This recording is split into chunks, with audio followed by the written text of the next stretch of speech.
everyone, my name is Mallory Bricker, and I will be your child's Math 1 or Foundations of Math 1 teacher this year.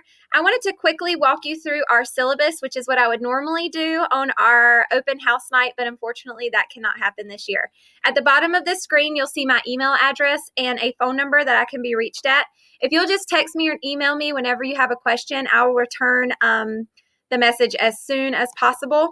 There's two websites that your child will expect it to be working through every single day, Canvas and their Google Drive. They should have access to both of those, but if there's ever any technical issues, just let me know as soon as possible and we can get those worked out.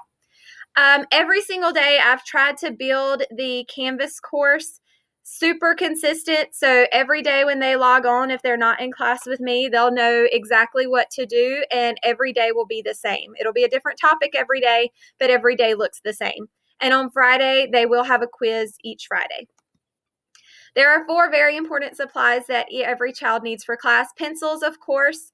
I do take all my notes in colored pen, so if your student would like to take their notes in colored pen, that's fine as well. A fully charged computer, a composition notebook or a CAL notebook that we call it, and glue sticks and tape.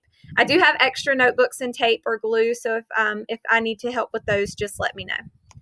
And finally, this is the link to this syllabus, so you can have access to it forever. So you have my phone number and my email address right at hand.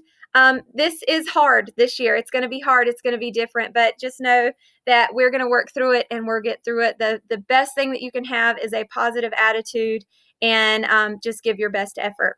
If you can, parents, for me, if you can fill out this form, so you're going to go to this website right here and then click right here where it says click here, and that's a form that's going to give me some contact information, your best contact information. I'm going to try to contact you at least once every 2 weeks, just so that I can give you an update on how your child's doing in class, and you can give me one as well.